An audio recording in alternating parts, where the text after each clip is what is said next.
The most famous supporting character from Friends, without a doubt, has to be Janice. Sorry, Gunther. Janice was Chandler's on-again, off-again girlfriend who was known for her nasally voice, her catchphrase of, "Oh my god," and just generally being an annoying person. And despite never quite winning Chandler's heart, she did capture the hearts of Friends fans everywhere, which is why it should have been no surprise that she made a surprise appearance every season. In honour of Janice's popularity, I decided to watch every Janice episode of Friends back to back, so I could analyse how she was written over time. This video will give an overview of Janice's role in Friends, and I'll be looking to answer a few key questions, including how was Janice developed over the course of the show? Was there more to Janice's character than just being a woman with a funny voice? And was she actually as annoying as Chandler makes her out to be? So, let's start things off by going all the way back to her very first appearance. Janice first appears in the Season 1 episode, the one with the East German laundry detergent. She is first mentioned by Chandler, who states he is planning on breaking up with her that evening, establishing her as an unwanted presence in Chandler's life before she even first appears. Another aspect of the character that is established as soon as she walks on screen is her love of leopard print. It's first seen here from her leopard print handbag, and she would wear many other leopard print outfits in future. Janice's first lines on the show are actually about her work, telling Chandler that she got proofs back from a photo shoot of little vegetables. I guess this means Janice works as a photographer, but it doesn't really matter what her job is because they literally never mention it again. What'd you do for a living, Dad? What any of us did never really mattered, it was just vague business. Janice's mannerisms are pretty toned down in this episode when compared to her future appearances. She isn't portrayed as particularly obnoxious or annoying, and Chandler doesn't refer to her as such in this episode either. It's not really established what his motivations for breaking up with her are. Janice's most exaggerated comedic moment is her reaction to Chandler breaking up with her. She does this absolutely amazing facial reaction, slowly looking away from Chandler to the floor with her mouth agape, which is then followed by her crinkling up her face while she desperately fans herself. Janice's voice is the main thing people remember about her, but it is paired with some amazing physical acting too. But really the thing that would make Janice a star was the way she sounds. It was actually Maggie Wheeler, Janice's actress, who came up with Janice's voice. Her actual speaking voice sounds notably different. They didn't really do any jokes around Janice's voice in her debut episode, presumably because the writers weren't aware of how the performance would take off. The laugh is here, but that was also something Wheeler came up with. And, oh my god, she doesn't say oh my god. Overall, I wouldn't say this was the most memorable Janice episode. There just isn't that much material for the character here. But Wheeler's performance was funny enough for Janice to be promoted from a one-time character to a recurring one. Although honestly, if I were to pick one character from this episode to become recurring, I would have gone with that laundry lady instead. She was an icon. At the end of the episode, Chandler runs down the street gleefully, happy to have gotten rid of Janice forever, which was perhaps a bit premature as she appears again 5 episodes later in The One with the Monkey. In this one, Janice appears alongside many other notable recurring characters, like David the Scientist Guy, Fun Bobby, and the worst character in the whole show, Marcel! I'll get to you one day, you bastard monkey. Chandler decides to invite Janice as his date to the New Year's party, and she is first seen when Chandler's future wife passes a drink to his current girlfriend. From her introduction, it's been really ramped up how annoying and overbearing Chandler finds her, their first interaction being him grimacing at her laugh. Janice then keeps doing irritating things throughout the evening, such as making a joke about how her diet starts tomorrow, or wanting to take pictures with her date. Wow, how awful. This of course leads to Chandler breaking up with Janice again, but this time Janice's reaction to the breakup is much more vocal, with her loudly repeating "oh no" until she goes off on Chandler. By her second appearance, it's clear that they've realised that a lot of Janice's comedy is derived from the way she talks. Even if the line itself isn't that funny on paper, the delivery of it will be. Janice's final Season 1 appearance would be in episode 14, the one with the candy hearts. The episode opens with Joey pressuring Chandler to go out on a double date with him, having set him up with a pathetic mess. He finally convinces Chandler to go when he points out that he hasn't been out on a date since Janice. They get there and surprise surprise, it turns out the desperate friend is Janice! This episode starts the recurring trend of Janice making an unexpected appearance into a scene, usually always announcing herself with "oh my god." This is actually the first time she says the phrase. Since her appearances were always set up beforehand in the prior episodes, there was no need for her to announce herself with it before now. Another trend this episode establishes is Joey's involvement in the Janice and Chandler relationship. He's the one who accidentally set them up on a date, and he threatens to break up with Janice himself if Chandler can't manage it. This helps to build toward Joey's hatred of Janice in future episodes, as he is the friend who becomes the most antagonistic towards her. Also, I guess Joey's date, whose name I can't remember, is proof that Janice has at least one friend, who treats her about as well as Chandler's friends treat her. Their following date is one of the few times Janice seems to be genuinely spiteful and bitter towards Chandler. Whenever they confront each other in future episodes, Janice's digs seem to be more like playful teasers. Here she is just outright pissed, which leads to one of my favourite Janice moments, offering to give Chandler a bag of his cutout heads to use as puppets in his theatre of cruelty. After Joey and his date leave, Chandler and Janice get drunk and sleep together, which is revealed to the audience through this hilarious pan-out shot. Or at least, it was hilarious if you watch the episode in its intended 4:3 aspect ratio. Watching the scene in widescreen kinda ruins the joke because you can see Janice awkwardly smiling at the edge of the frame the whole time. This is also the first episode where the other friends start to make fun of Chandler for getting with Janice. A part of Janice's charm is how completely oblivious she is to what the others think of her. Obviously this can make the friends seem pretty mean-spirited towards her, but Janice usually maintaining this upbeat attitude stops it from getting too upsetting. This leads up to Chandler breaking up with Janice for a third time. By this point the show is starting to lampshade this dynamic, with Chandler saying there's no new way to break up with her, and acknowledging he is a terrible person by saying that in his next life he is going to come back as a toilet brush. But, playing by the rule of 3, this time there's a subversion, as Janice is completely fine with Chandler breaking up with her. She points out that Chandler is the one who keeps seeking her out, with him being the one who needs her. This is pretty much true for the first 3 seasons, although it would be completely turned on its head from season 4 onwards. We're also treated to Janice's amazing foghorn impression. Janice! Janice! After putting Chandler in his place, Janice struts out of the scene, leaving him to pine after her. This ends the season 1 Janice trilogy, and it was a satisfying place to leave her character for the season. Janice would reappear in 2 season 2 episodes, although these were smaller one-scene roles. By now it was clear that Chandler viewed Janice as a last resort and safety net. So naturally the next time we see her is when he is most desperate for that safety net, in the one where Heckles dies. Janice is first mentioned at the beginning of the episode as the one woman Chandler had a valid reason to break up with. What these valid reasons actually are is never stated. The friends then all do their impressions of Janice, with Rachel doing a pretty awful impression of Janice's "oh my god." It's interesting that "oh my god" is already being treated as Janice's catchphrase, even though she's only said it once before. But they really do cement it as a catchphrase in this episode, with Janice saying it again, and even Chandler gets in on the action. When Chandler realises he's on track to become a loner like Heckles, intense music starts playing as Chandler makes this dramatic phone call, only to reveal he's calling Janice. But when Janice comes to meet Chandler, it's revealed that, in the 8 months since they broke up, Janice is now married and pregnant. No wonder her marriage fell apart so quickly. Janice toying with Chandler by not telling him this over the phone was kind of mean, but considering how he led her on in the past, I'm not that surprised she wanted to get her own back. Janice's next appearance wouldn't be until the season finale, where it's revealed that Chandler has started chatting with a mystery girl online. Can you imagine trying to date someone through a screen? What a loser. Despite that, Chandler has formed quite a connection with this person, with them sending cute messages to one another, like HH, which stands for holding hands. That's not what HH stands for on the apps I use. Oh wait, no, sorry, I'm thinking of HNH. My bad.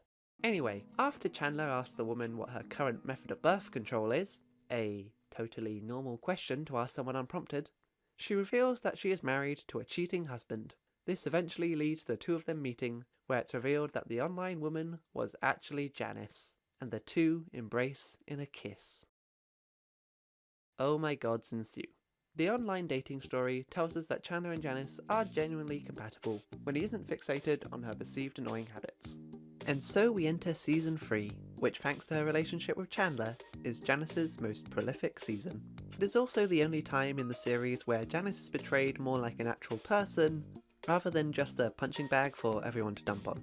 And that's mainly because this is the only time Chandler genuinely cares about her. It is kind of jarring since he's never acted like this with her before, but it's nice to see him genuinely try to be a good boyfriend to her. His only struggles with her are just regular couple stuff, like trying not to accidentally insult her, or figuring out how to make enough room in the bed. And they're also genuinely affectionate towards one another, like when Janice sings that sweet syrup song for Chandler, or when they make out next to Chandler's future wife. What I find most amusing about their relationship is that the show keeps telling you that they have this great connection with one another, Janice saying it's like movie love, yet we're still given no indication of what it is Chandler sees in her now. We have no idea what their common interests are, what they talk about, or what they do for fun. That's all just left completely ambiguous. Like, when Chandler went out with Kathy a season later, the show went out of its way to show them what they saw in each other, bonding over random things like Ernie Kovacs and Wonder Broom, but there's nothing like that with Janice and Chandler. Anyway, since Chandler actually likes Janice now, Season 3's opening episode switches focus to the person who now hates her most. Joey. Building on the disdain toward her first shown back in the one with the candy hearts, Joey is now the only friend who seems to outright hate her. The other friends admit that they find her annoying, but are willing to accept her for Chandler's sake. As a group, this is the most decently they have ever treated her. After Joey confesses to Chandler that he can't stand Janice, she confronts him, and has a pretty pragmatic reaction to finding out someone hates her. She puts her own hurt feelings aside and is proactive about the situation, suggesting that she and Joey spend some quality time together for Joey and Janice's day of fun. Joey doesn't end up pulling a 180 on his feelings on Janice like Chandler did, but he does learn to tolerate her so he can be a supportive friend throughout the rest of their relationship, which leads to the key role he plays in their eventual breakup. Chandler's relationship with Janice is also his first serious one on the show, which leads to the events of the one with the metaphorical tunnel. Chandler, worried he is going to freak out about committing to the relationship, decides he needs to go all in. He does this by suggesting to Janice that they should take a trip with her parents and move in together, which in turn freaks out Janice. It's a pretty neat role reversal for the two. Janice's overbearing enthusiasm about being with Chandler is something that would have sent him running in the past, but now she's the one trying to get away from him. It's the first time in their dynamic where Janice is the more down-to-earth one. And even in this role, she can still deliver some great comedic lines, like, "I could start crying right here in the cereal aisle," or, "Buy me a vow because oh my god." On the subject of oh my god, Janice says it less frequently in this season, since she isn't making unexpected appearances during this time. Instead, it's used to punctuate other reveals, like when Janice accidentally tells Rachel about Ross's hug and roll technique. This scene is also the only time in the show where we see Janice's unnamed daughter. Considering how frequently we see Janice hanging out with Chandler, it is kind of odd that the daughter isn't around more. Like, where is this kid during all these scenes? At the mattress store? Because Janice has a handful of appearances in this season, we also get a couple of episodes where she only plays a bit part, like in the one with the flashback, where she only appears in the opening scene. She sets up the flashback after Ross tells her that none of the main six have ever slept together, which is a pretty blatant lie. Her appearances in the one with the race car bed are also pretty brief, even though this episode establishes a key turning point for her arc. It's revealed that Janice's husband runs a mattress store. Monica decides to buy a bed from them, probably because she's secretly pissed at Janice for stealing her man. This results in Joey witnessing Janice making out with the Mattress King, a reveal which is appropriately punctuated with an oh my god. I actually appreciate that Janice is barely in this episode, only appearing in the opening and closing scenes. I think it makes the reveal of her cheating on Chandler that much more surprising, when she was barely in the episode otherwise. This episode ends on a rather somber scene of Chandler playing on the race car bed, blissfully unaware that it was brought from his girlfriend's husband's store, where the two of them are currently making out. Obviously, Janice cheating on Chandler was a pretty horrible thing for her to do, but considering it's with her own husband, it's understandable how her feelings got the better of her. The show itself does portray Janice pretty sympathetically in this situation, which is surprising considering how much it dumps on her the rest of the time. In the following episode, Joey has to break the news about Janice to Chandler, finally getting his wish of breaking the two of them up. But it is clear that Joey is genuinely trying to be a good friend now. When he does say that he thinks the two of them should break up, it's only because he thinks that's what would be best for Janice's kid, not because of his own personal dislike of Janice. Chandler does decide to break up with Janice so she can try and make things work with her husband. In a clever use of continuity, he relates the situation back to how he felt about his own parents' divorce as a child. He almost instantly changes his mind, however, and begs Janice to stay with him. This forces Janice to walk out on Chandler in what would be one of her last truly dignified moments in the series, which is saying a lot considering she's missing a shoe. The impact this breakup had on Chandler would be felt throughout the rest of season 3. It led to future storylines, such as him and Joey competing over the Dutch girl in the one with the football, and him drunkenly making out with Joey's sister in the one where Chandler can't remember which sister. From this point onwards, Janice would make one appearance per season for the rest of the show. Her entry into each episode would always be an unexpected surprise, something that even carried over into the Friends reunion special. I think it was a good call to limit her number of appearances so as not to overuse her. Janice's shtick could have grown pretty stale and gotten too repetitive if she had appeared more frequently. Take it from a guy who watched all 19 of her episodes in a row, that laugh really starts to wear on you. It's honestly impressive that Janice came back at all. Most love interests are gone forever once the main character breaks up with them, and are lucky if they even get to return for a cameo.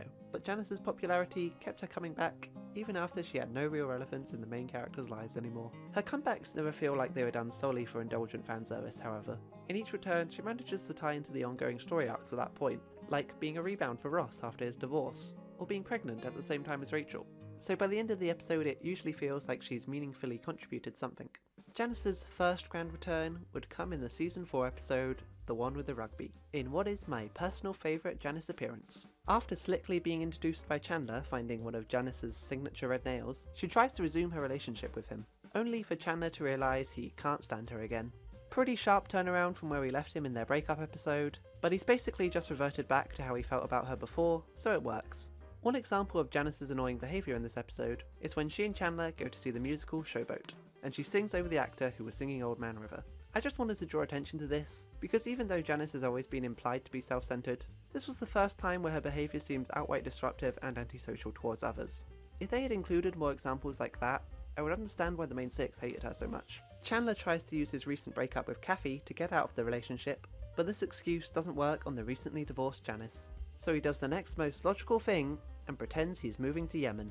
And the way the situation keeps escalating from there is just golden. Chandler screwing himself over more and more the more he goes along with his little lie, packing all his stuff and even having to buy a ticket to Yemen just because he wants to get rid of Janice. And all the while, she is just completely unaware of the lengths he's going to. I just wish we got to find out what happened to Chandler once he got to Yemen. This episode really serves to permanently close the book on Chandler and Janice's on-again off-again relationship, as pretending to move to another country is a pretty clear-cut way of saying it's never going to happen. But the real indicator it was all over came at the end of season 4, as Chandler found his lobster in Monica. Since they couldn't do anything new with the Janice-Chandler relationship in season 5, they decided to pursue a new angle for the character instead, by having her get with Ross. The other friends find out about their love affair when she accompanies Ross home after they had a wild night out together. Conveniently, Chandler is the only friend who is not in his own apartment at that point, which is lucky for him because Janice still thinks he's in Yemen. Surprisingly, Janice doesn't say, "Oh my god," when she enters, but we do get her laugh and her usual complete obliviousness. Ross also genuinely likes Janice. He says they have a lot in common, both being divorced and having kids. Those are kind of superficial things to bond over, but hey, it's more than Chandler had in common with her. Unfortunately for Ross, Janice can't stand his whining and breaks up with him.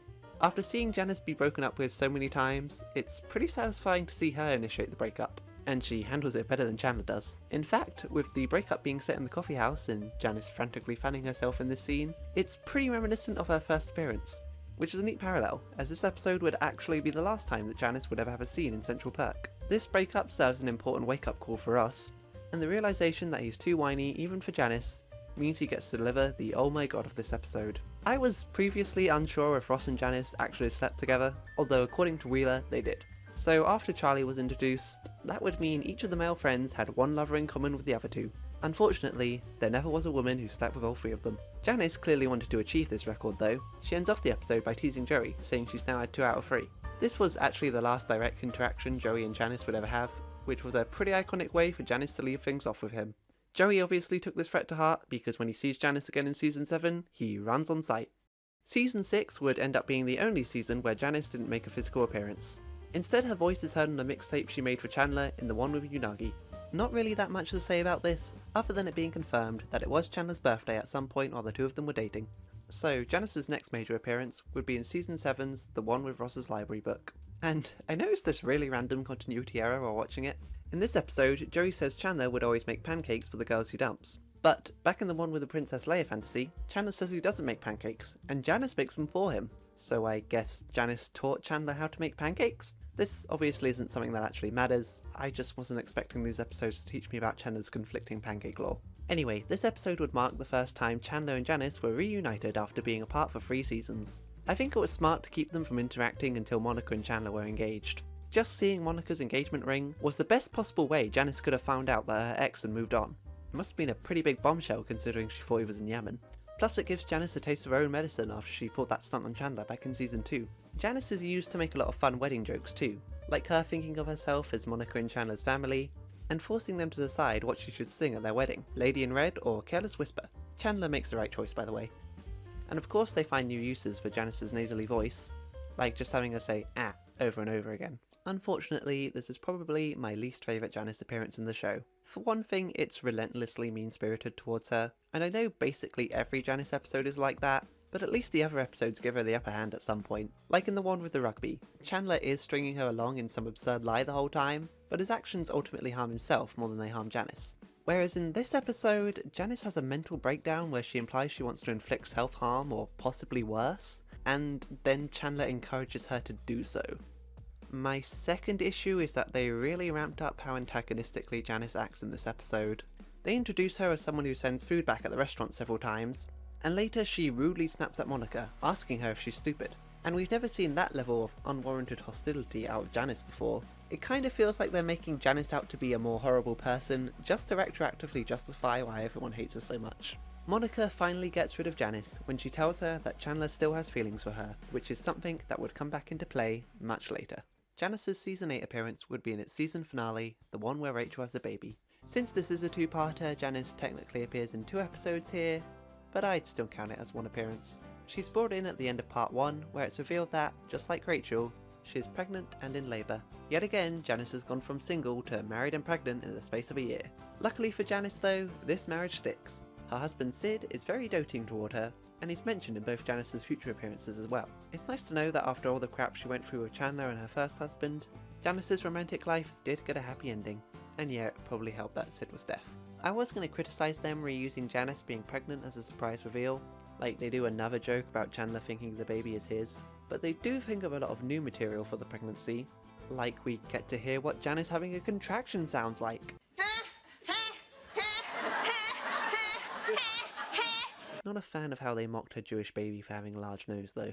But really the crucial reason for bringing Janice back was so she could give Rachel advice about being a single mother. Janice warns Rachel that Ross might not stick around to support her. It's a clever use of the character, linking to her own history of divorce. And it's cool that Janice is used for a non-Chandler centric reason. This advice does have some negative consequences, like it makes Rachel paranoid about being alone, and it kickstarts the whole proposal misunderstanding plotline. But considering what Janice had been through, the advice does feel like it came from a place of genuine concern, rather than malice. And on the subject of Ross, it's kind of funny that they bring up Janice's relationship with Chandler in this episode, but no one mentions she also had a thing with him. As of this episode, Janice has had an episode that focuses on her interacting with each of the friends, with the exception of Phoebe. It's a shame too. Out of all the friends, Phoebe seems to get on with Janice the most. In Janice's first episode, Phoebe was the one who consoled her about the breakup with Chandler, and in the one with Joey's dirty day, Phoebe enthusiastically says that Chandler should call her. There were other instances of Phoebe making fun of Janice like the others though, so it's not something they were particularly consistent with. Janice's season 9 appearance would be in the one with the fertility test, where she turns up at said fertility clinic. And before I even comment about her role in the episode, I gotta say, Janice's outfit in this episode is amazing. Like, cherry patterned trousers with matching strawberry handbag? I wish I was brave enough to dress like that. Janice's reasoning for being at the fertility clinic is pretty weak though, like she already had 2 kids by this point. Anyway, her role in this episode is actually kind of similar to her role in her previous appearance. Both of them have scenes of her teasing Chandler, and then later she makes him paranoid about the fertility tests having a bad result, something Chandler had never considered before, which is pretty similar to how she made Rachel paranoid about being a single mother. Janice has basically become the bearer of bad news. But again, it doesn't seem like Janice is being deliberately malicious by bringing this up to Chandler. We actually get the only nice moment between the two of them post-breakup. Chandler confides in Janice about his fear that he and Monica can't have a baby, and she comforts him about it. It's a pretty refreshing turn after 5 seasons of hostility. As nice as that moment is though, I do think this episode is probably the most forgettable Janice appearance. In the other episodes it feels like there was a legitimate point to her being there, bringing something to the table that only her character could have delivered. But here her only contribution to the plot is discussing the fertility test with Chandler, which I think any of the other characters in the main cast could have done. After this episode, Janice is briefly mentioned in the one with Ross's grant. Chandler says that he should have given his black book of all the girls he's dated to the guys after he got married, but that the book was actually just a napkin with Janice's phone number on it. It's a bit rude to Kathy, but okay. Janice's next and final appearance would be in the season 10 episode, the one where Estelle dies. After Chandler and Monica buy a house, they visit the house next door, which is also on the market. In the defining role of her acting career, Jane Lynch tells them that the couple looking at the house are very nice, saying that the husband is on Wall Street, and just as she is about to tell us what the wife does, she is interrupted by Janice. Oh, we came so close to having solid confirmation about Janice's photography career. Janice's outfit this time doesn't quite reach the same heights as the last one, but it does at least contain her staple leopard print, which is appropriate for her final appearance. After Monica accidentally reveals to Janice that they are buying the house next door, she and Chandler start brainstorming ways to stop her from being their neighbour. Since this is her last appearance, they get a bit meta with the discussion, mentioning how she always shows up wherever they go.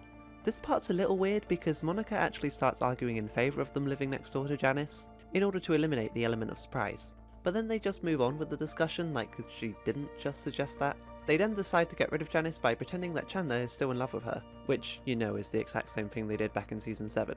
Chandler tells Janice that he wants to have an affair with her, and luckily that does put Janice off buying the house. But could you imagine if she had actually agreed to have an affair with him? What was he going to do then? Expose her for cheating on Sid, and then tell her he never really loved her, leaving her all alone again? Janice walks out on Chandler one last time, but not before one final moment of weakness, where she embraces him in a passionate kiss. Now, while I do think that Chandler telling Janice he loves her is a little derivative of the season 7 plot, that was the only way they were going to get the kiss to happen, which was the perfect send-off for the character. Since Friends End, Janice has remained one of its most popular and memorable side characters. Although the character has received some criticism over the years, such as how she is a negative portrayal of stereotypical Jewish traits, and her overall treatment on the show in general. It is tempting to dismiss Janice as one note, because there are obviously a lot of running gags that are reused throughout all of her appearances. Between the oh my gods, the laugh, and the general Chandler angst, these episodes can get a little formulaic. But if we're being real, the only reason Janice became so memorable in the first place was because of the running gags. And almost every appearance did put her in a new situation. We got to see Janice go through several status quo changes through the course of the show, so she never remained stagnant. As to how she was treated, yeah, maybe the main characters were all too mean to her. Janice's general obnoxiousness and a lack of a filter means you can at least understand why they would find her annoying, and, as Janice's friend's wiki entry points out, none of them hate her to the point of just straight up telling her they don't like her, although personally I think saying stuff like, "Who's the unwilling human whose essence you've stolen?" to her shows they're not that hesitant about dissing her to her face. But I don't really know if there was an easy way to fix the cruelty problem. If the friends were all nice to her and less annoyed by her, then that would sap all the conflict and a lot of the comedy out of all of Janice's appearances. The other option is to have Janice be more consistently mean to them in order to justify their disdain, but I'm not sure if that's such a great solution either. It might have just made her less likeable and less enjoyable to watch. At the end of the day, I enjoy Janice because of what a big personality she has. Either she's enthusiastically excited about everything, like she just received the best news of her life, or she's having a complete breakdown, like she just received the worst news of her life. No matter what situation you put her in, you can always be assured that she's going to give one hell of a performance. And that's why I think every Janice appearance makes for a pleasant surprise. But that's just my opinion on Janice. Let me know what you think of her down in the comments. And which Friends character do you think I should do a video on next? Maybe I should do another one of the love interests, like Mike, or Carol, or... Marcel.